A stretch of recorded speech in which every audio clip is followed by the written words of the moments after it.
Hey there, stranger. Have you ever heard a song that just makes you want to dance?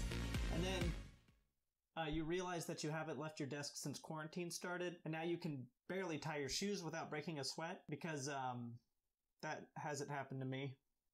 So recently, a couple of really well-known YouTubers have released videos about bad movie ripoffs. Now, I've never been one to be original or pass up an opportunity to copy someone else, so I figured that it was my turn to review a bad movie. I scoured far and wide looking for the perfect movie. And by scoured far and wide, I mean I just scrolled through the @DannyGonzalez tweets on Twitter until I came across this movie, Tappy Toes. Raised by two brown flappers, Pingo discovers the power of tapping shoes. A tap a day keeps those goofy walruses away. That's probably the least descriptive description I've ever seen on a movie. Who's Pingo? And a tap a day keeps those goofy walruses away? What does that even mean? It's also worth noting that the walruses aren't goofy, they are literally trying to wipe out all of the penguins in the movie. These are genocidal walruses. That seems like an important point to make. Now, if you haven't seen Happy Feet, or maybe you just don't remember because it came out 15 years ago, bet you feel old now, I've brought a friend of mine to recap the entire movie for you. That's right, it's me in a different shirt because I don't have friends. Happy Feet is the heartwarming tale of a penguin named Mumble who just doesn't fit in with the other penguins because he loves to dance. Naturally, this causes him and his friends to be beaten and rejected by anyone he's ever loved, including his own parents, and be cast out. In a ceremony that very closely resembles a cult excommunication. Thankfully, he's taken in by a group of racially stereotyped Latino rock penguins that teach him to forget about his past and instead to come and worship a false teacher who lied and has created his own religion to literally get his rocks off. After being exposed for his lies, the false teacher manipulates Mumble and his friends into helping him save his life, only for Mumble to think that he can solve everybody's problems if he jumps off a cliff and falls for 23 seconds. If you do the math, he fell 8,510 feet and hit terminal velocity, but somehow survives, only to be kidnapped immediately by humans, only to slip slowly into a state of madness and hallucinations that cause him to self-harm. Thankfully, he's allowed to dance and entertain the humans in exchange for his freedom, though he immediately leaves them back to his homeland when suddenly everyone decides he has worth. Not because they realize the error of their ways, but because now he has value because he is essential to survival. And Mumble, of course, has been brainwashed into being willing to die for a cause that literally pushed him out and hoped that he died first. Now, in the end, the humans leave the penguins alone. Mumble's Stockholm Syndrome reigns supreme, and he gets to stay with the very people that gaslit him into thinking the entire ordeal was his fault in the first place. And this is a kid's movie? Yeah, it's kind of fucked up. So at the start of Tappy Toes, we get this.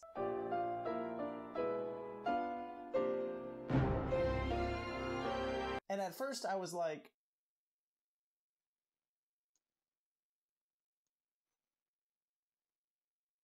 but no.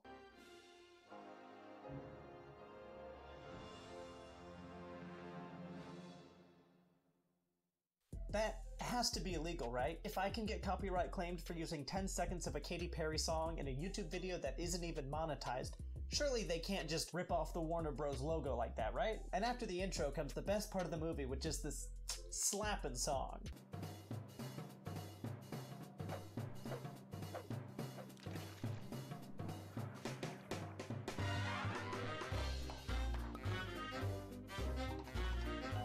During these opening credits, it's very important to the creators that you know that the movie is called Tappy Toes, because they mention it not once, not twice, but 3 times. They mentioned the name 3 times in 36 seconds.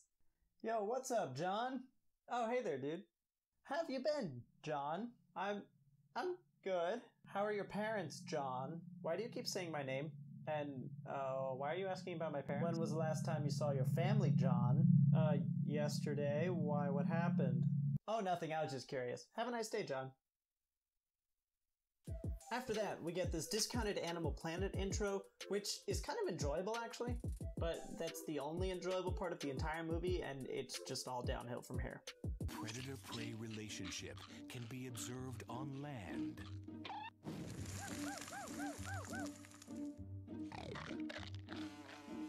in the air,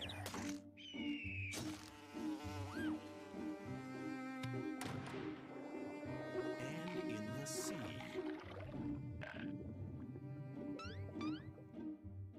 And that's how it's been for hundreds of millions of years.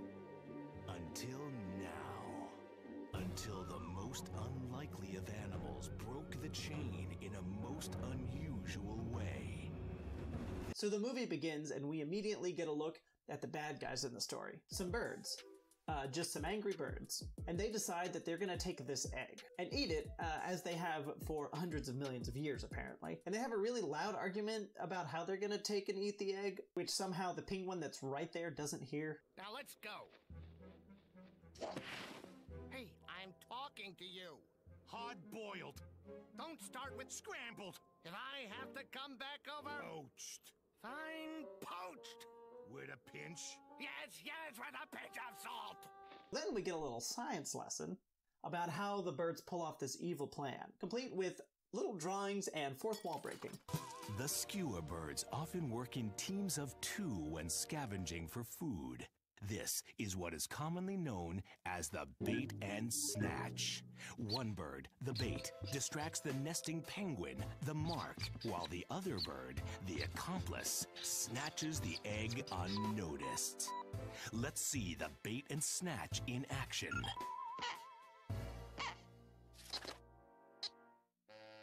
Oh my.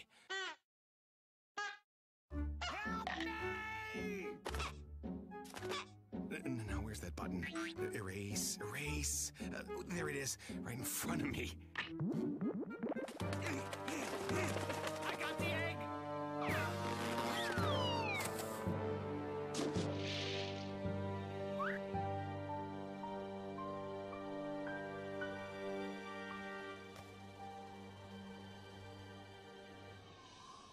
But can we just talk about what just happened? Where's the nest? Penguins make actual nests, and there just isn't one there. Also, where's literally everyone else? Do the colonies just make a habit of abandoning mother penguins? Why is she out in the middle of nowhere alone? I kind of feel like she deserves to lose the egg, right? Clearly you're not responsible enough to take care of the egg on your own. And then when the birds take the egg, she goes into the hole for like 4 seconds, and then after she can't get it, she's just like, oh no!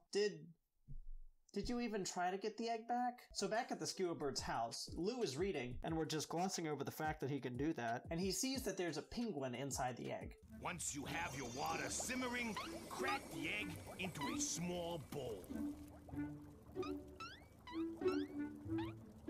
Now, when I first saw this, I thought he was happy because, like, look, he looks excited. But then he suddenly tries to hide it from the other bird, and then we get this bit of dialogue. So, where's the egg? Nowhere.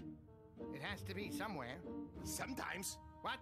My thoughts exactly. There you go, acting strange again. Strange even for you. Super strange.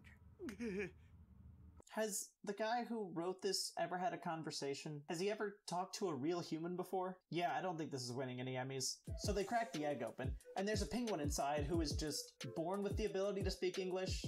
So I'm kind of curious what his first words will be.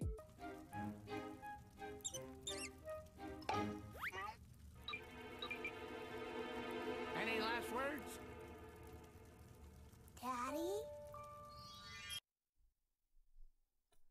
Okay, I get that saying daddy isn't that bad, but frankly, the internet has ruined me, and I'm sorry. So suddenly we're at the penguin colony, which we find out is the colony of the mother whose egg was stolen earlier. And suddenly they're all here as if they didn't just abandon one of their own earlier that day. 14 seconds! A new record! You're just gonna let him beat your record like that, Ozzy? Well, Ozzy, are you? Yes. I mean, no. I'm sorry. I'm just not up to it today. Does no one know how to socially interact in this movie? We also have no idea who this guy is or like what kind of contests penguins hold that set records, and this is never mentioned again. It seems important, or like maybe it would come up later, but that's it. He's the best at something, and that's all that's said.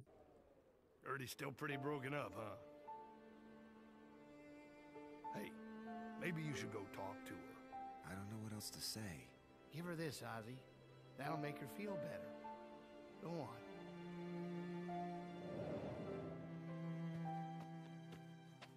I brought you something.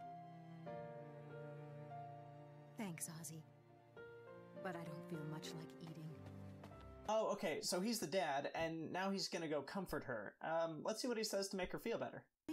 Maybe there's some way, somehow it survived? No, Gertie. No, I don't. What? That's so insensitive. Hey man, how's it going? Oh hey, what's up? Not much, just chilling. Oh, hold on. Hello? Oh my gosh, that's terrible. Yes, thank you for telling me. What happened? My son was just in a terrible accident. Someone ran a red light and hit him. Do you think he'll be okay? Nah, fam, he's probably dead.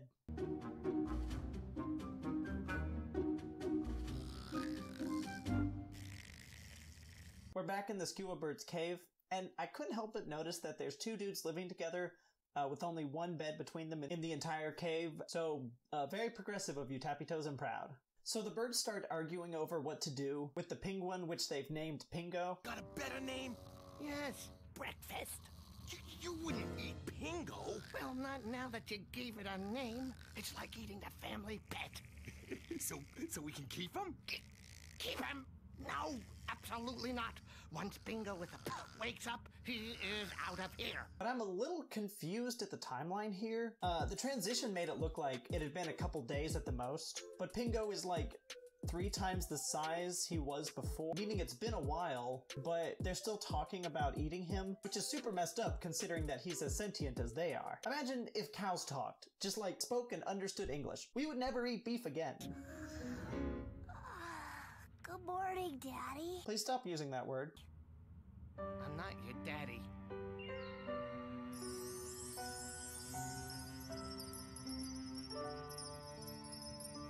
I'm your Uncle Lou. How are these birds so relaxed on whether or not to just murder this kid? They're just flip-flopping back and forth about actual homicide. It's kind of messed up, you know? So we're finally introduced to the antagonist of the movie, the sea lions. Did you hear that?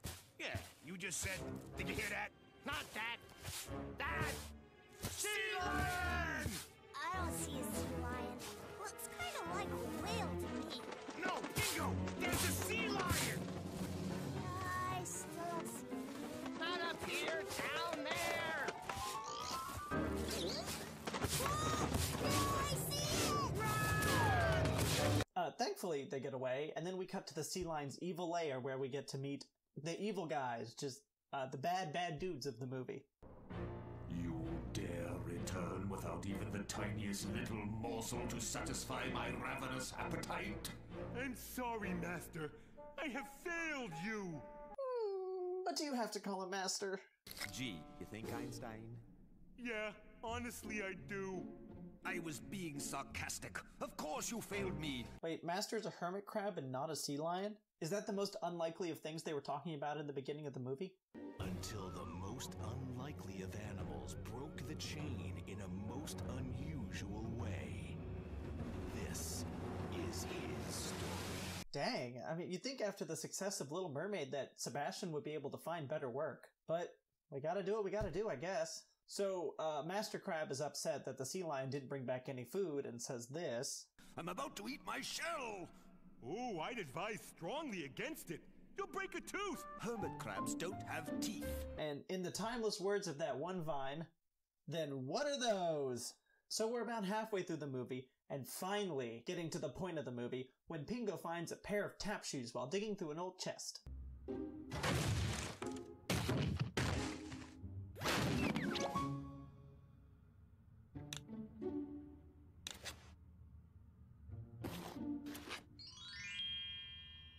But like, it's been 21 of the 41 minutes in this movie. What the heck? So Pingo is outside with these tap shoes and for the first time realizes they actually sound pretty good. Then finally, we get to the best part of the movie. The good old Tappy Toes. Oh shit, that's where they got the name.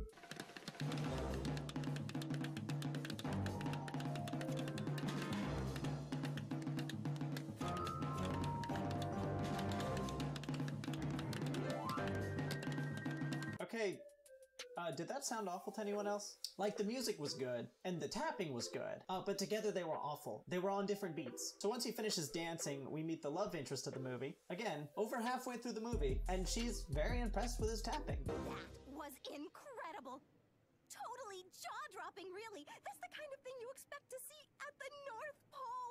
talking flying reindeer impressive. Hope you don't mind that I was watching. I think we all know what that sound meant. She asks him to teach her how to tap dance, and he says, Yeah, I don't know. I've never tried to teach anybody before. Then she tells him she has to leave because she needs to get fish back to her home colony, and he just decides to just be rude about her fishing skills. Well, I better get these fish back home. Is that all you caught? Is that all? I catch 3 times more than anyone else in my family. I can show you how to catch a lot more.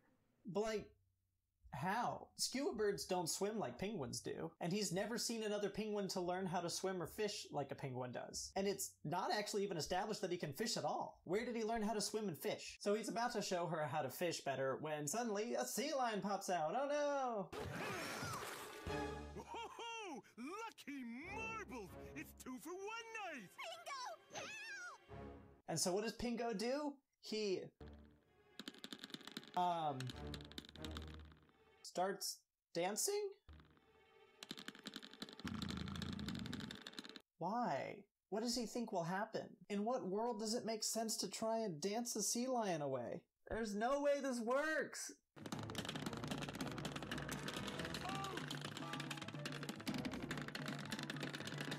Make it stop! So the sea lion runs away back to his cave where the hermit crab has died?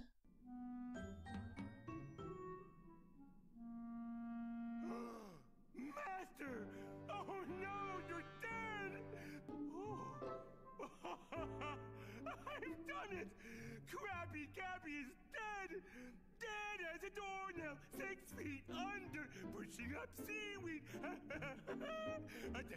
Dead. His shell is empty, but my heart is full. Why is death and murder just so casual in this movie? Why is more value not placed on life in this world of sentient animals? That's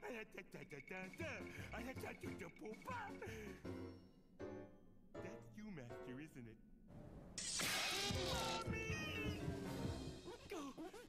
Love the new shell. Oh, okay, so Master Crab isn't dead, but is still pissed that the sea lion doesn't have any food. The lion desperately explains that the penguin was tap dancing. They were mine for the taking, but then the one started tap dancing. Tap dancing. The sound of his shoes clinkety clank clapping on the ice made my sonar go bonkers. So together they hatch a devious plan. You, me, and your sea lion buddies are going to tell this ballerina who's boss. Wait, so there's more sea lions? Where? Why haven't we seen them? I don't think there's as many animals in the South Pole as the animals in the South Pole think that there are in the South Pole. So then the girl penguin that saw Pingo earlier, his name is Bella, tells everyone what happened, and that Pingo will be teaching her how to dance. And somehow all the penguins know what tap dancing is and what tap shoes are, so we're just gonna ignore that, but they don't believe her. Just as the biggest sea lion I've ever seen in my entire life is about to swallow me whole, Pingo starts tap dancing again, rat-a-tat-tat, and drives the savage beast back into the water. Hey, everybody. Good news.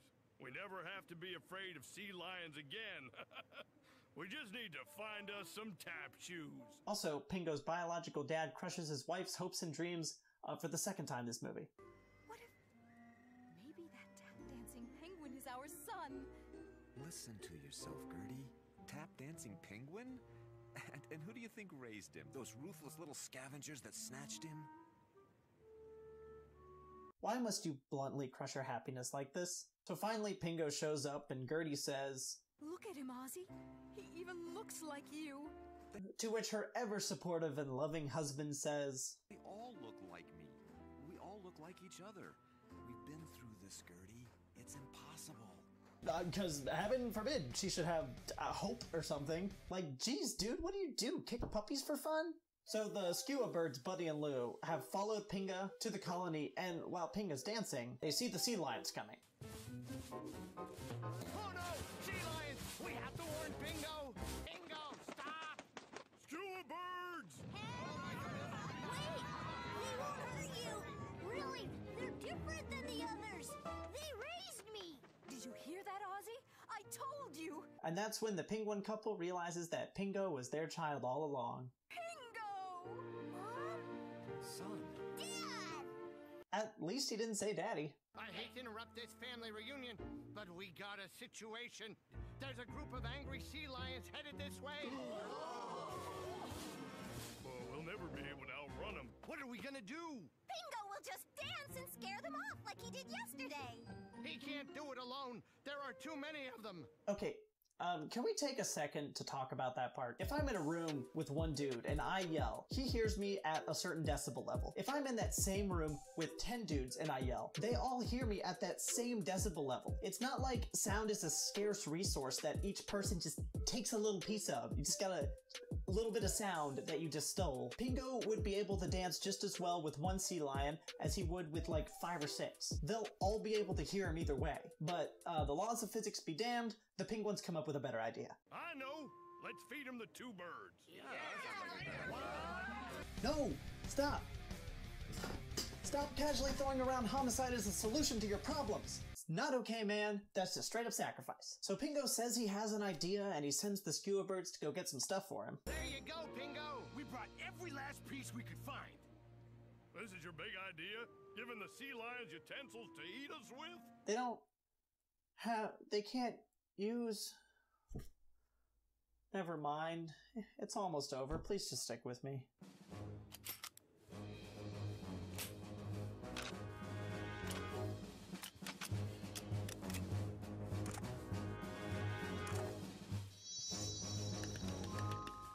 How did they go on? They just wrap themselves around your feet? That's not how this works. That's not how anything works. So the sea lions are about to attack when Pingo says, Just follow my lead. and it works. Woohoo! And then Pingo gets a kiss. The only issue with that in this movie is that girl penguins are pink, and when we see the entire colony, the only other girl penguin in it aside from Bella is Pingo's mother, which means that Pingo's mom is also Bella's mom, and that Pingo and Bella are siblings.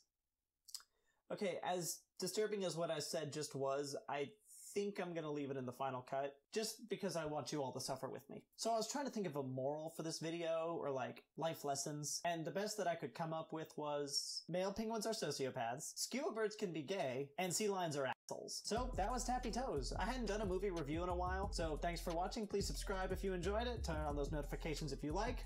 I'll catch you all next time.